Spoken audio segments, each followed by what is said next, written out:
Hello, friends. This is Dave Hurwitz, executive editor at ClassicsToday.com, and Happy New Year! For those of you who are watching this in the 27th century, it is January 1st, 2024, and what better way to lead off the new year than by giving Spohr's symphonies another try? I mean, maybe somehow they can redeem themselves on the 400th listening. Never let it be said that I let things go easily. Spohr was one of those composers who I feel guilty about disliking. I admit I was prejudiced against him. I mean, I don't dislike him entirely. He wrote some lovely things. He wrote some beautiful works for winds. He wrote a couple nice violin concertos. There's the clarinet concertos, some nice chamber pieces. There's some good stuff out there. But he wrote tons of stuff. And so much of it is just boring, including 10 symphonies. And you would think that a symphonist, I mean a major symphonist who was the most popular composer in Germany and in England too, you know, in the first half of the 19th century up till about the middle of the 19th century, or one of the most popular anyway. He was right up there with Mendelssohn and, you know, the big names. You would think that there's something really interesting about him. Well, there are interesting things about him, I have to say. And on this go-round, I think maybe I enjoyed the symphonies more than I usually do. Now, there are there are three complete cycles. There's one in Pieces on Marco Polo that's kind of so-so and always was. And that was the first one. And then there's this one on CPO, featuring the NDR Radio Philharmonia under Howard Griffiths. And then there is this one, on Hyperion, in bits, featuring the Orchestra della Svizzera Italiana with Howard Shelley. Now, they're actually quite similar. They all have symphonies and then some overtures and other things attached to them. They all take 5 discs. And the bottom line, I mean, they're very well recorded, is that it would be wonderful to have a Spohr cycle by some conductor who woke up one day and decided that his mission was to play Spohr, and to play Spohr with the greatest orchestras in the world. I would love to hear a Spohr cycle from Philadelphia or from Berlin or from, you know, someplace where you get the best orchestras and a conductor who is just so full of passion. He's a sporsicle, a sporocyte, something like that, who just has this missionary zeal to play Spohr. Well, the fact that that doesn't happen tells you something about Spohr, doesn't it? It really does, because there's a lot of orchestral music you could champion. You really could. But what is missing in his music? What is it that just isn't doing it for me? I don't know. I mean, let's just go through these and we'll get to it. I mean, I could take these out, I suppose, and out of their box here. Well, there are 10 symphonies, as I said, and some of them have programmatic subtexts, and those programmatic subtexts have issues. They have issues, terrible issues, really. So anyway, how do we approach this? Spohr was the consummate musical professional. You know, he began life, he was a violinist, a virtuoso violinist. He wrote one of the definitive treatises on violin playing that was published in the first half of the 19th century. He was a severe classicist, a champion of German music, a champion of the rights of composers and the rights of artists more generally to be listened to respectfully and taken seriously. And he took himself very, very seriously. He was a genuinely nice guy. Everybody loved him, kind to his musicians. He was a Republican in a sense. Although he spent his life working for aristocrats, principally I think in Kassel or one of those little German places. He was actually not pleased with the aristocracy because he felt that they regarded the arts as mere entertainment and something to be chatted over during dinner. And he used to annoy them by insisting that they actually pay attention, especially to his music, which was kind of an ordeal, even for some of us. So, you know, there's very little that can be said against the man. I mean, personally, and his aesthetic was based on all of that. And so his idol was Mozart. He thought Beethoven was vulgar and repulsive, but a genius, a vulgar and repulsive genius. And he conducted all of Beethoven's symphonies. That must have been horrible. Oh, my God, given his aesthetic, you know, sort of predilections for beauty and suavity and sensitivity and all of those things. Now, the most famous symphonies, let's just get this straight here. The first is in E flat, the second is in D minor, the third is in C minor. Here's one of the problems. When he writes in a minor key, his minor keys are never exciting. They're pathetic, gently pathetic. There's pathos in his minor key writing, but you don't get any muscle, any fiber. And the lack of muscle and fiber was exaggerated by what he considered his harmonic innovations, which was a revolutionary use of chromaticism, so much so that it anticipated, for example, Wagner and Tristan and Isolde. There's this gently pathetic, chromatic, slushy sort of thing about his melodies. And when it came to his handling of form, he was completely traditional for the most part, in terms of his handling of sonata form and all those things, very predictable. And he didn't regard form as a dynamic thing, something that takes you on a journey and shakes you up. Not at all. He became enormously popular when we get to his Fourth Symphony, which has a programmatic title. That's why it became famous. It's the consecration of tone, the via des tonus or via des tonus or something like that. Well, here it's in English. Yes, die Via der Töne, as in Beethoven's Der Via des Hauses, the consecration of the house, and Parsifal, a Bühnenweih Festspiel thing, a sacred stage consecration thing. He was consecrating. He was one of the those German people were always consecrating things. Well, it consecrates tone. What does that mean? Well, there's this enormous poem at the beginning of it. I have all the scores. It's like, oh, the problem is that the sound of the music does not match the pretension of the titles. And this is true of all of his programmatic symphonies.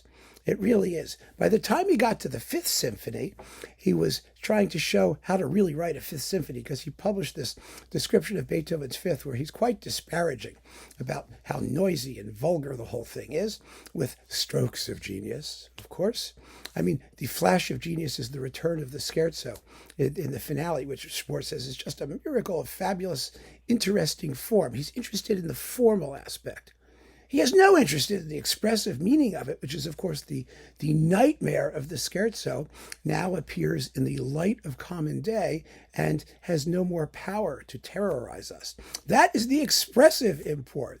That he seems to miss entirely, and doesn't see it or care about it. He just thinks it's kind of formally interesting. And things like that interested him from an intellectual point of view. I don't think from an expressive point of view. So his Fifth is the attempt to show Beethoven how to really write a symphony in C minor. And for that, he really deserves the white scarf of irredeemable chutzpah. But it was a popular symphony in its day. Now, the Sixth is the historical symphony. And this really, I think, shows you almost everything that's wrong with Spohr, because it begins with the Bach and Handel period, then you get a slow movement in the Haydn and Mozart period, and then you get a minuet type thing in the Beethoven style. Oh, it's so not Beethoven. It's unbelievable. And then finally you get the current period where he lampoons popular Italian opera with lots of noisy percussion and whatnot. And it's an attempt to do a send-up, to be humorous, and it's not funny at all. It's just bad music. He just winds up writing a crappy finale. It's funny in a sense that it is bad, but it's not funny in a sense that it's obvious that he feels contempt for his model, and you can't really do a good parody of something unless you at least sneakily love it, and at least love it or understand it to the point of view where you can get into the style rather than just the superficialities of it and do something that's like really, really clever. No, it's like a total disaster. Then you get to his Seventh Symphony. The Seventh Symphony is called the earthly and the sacred in human life. I mean, you just can't believe the title of this thing. Wait a minute. Let's find it here. I don't know. I have it here. One of these discs has it here. I mean, Well, no, it's not that one. Oh, yes, the earthly and divine in human life. Yes, that's what it's called. But it sounds so much better in German. And I think it's in German here. Yes, in CPOs, because they're German. Irdisches und Göttliches im Menschenleben. Oh my God.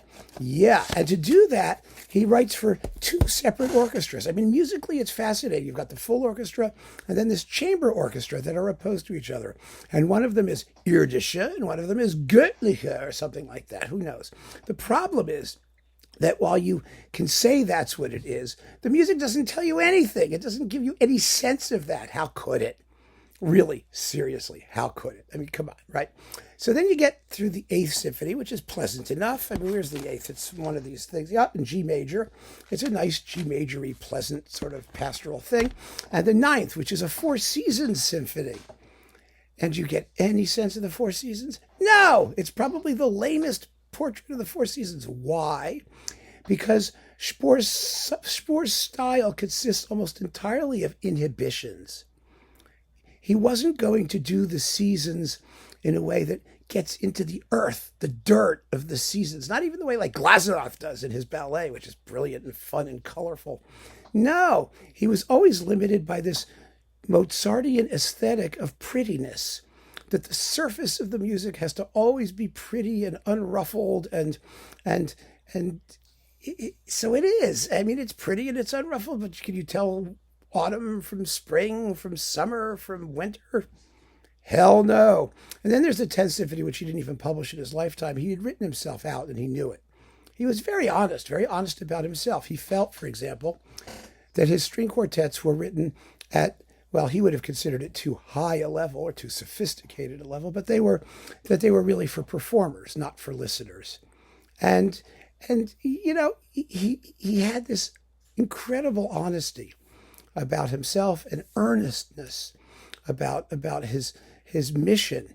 And I feel so terrible that I listen to these symphonies and they don't do anything for me. So I try every year. Every year I try. And if I had to choose, at least this year, I prefer the CPO cycle slightly more than the Hyperion cycle, if only because it comes in a box. No, but also I think the orchestra is marginally better. Marginally better. I mean, the music can only take so much muscle, you know, because it doesn't really have any. So, but this year around, I enjoyed the consecration of tone. I mean, it's a pretty symphony. It really is. I think his early symphonies have a certain freshness that's rather attractive. There are plenty of lovely themes in his work. I mean, the historical symphony I listen to for a chuckle because it's just bad music, hopeless. You know, every so often one of them sort of sticks out, and I get the hang of it. But what fascinates me is that, you know, of all of the undiscovered composers that these independent labels have been doing, nobody has gotten excited about Spohr. He's impossible to get really enthusiastic about because the music doesn't go there. The music doesn't have the passion. It has a sort of tepid, warm bath kind of feeling. And that's where it is, and that's where it seems to remain. That doesn't mean it's not worth a listen. It doesn't mean you shouldn't try it and see what you think.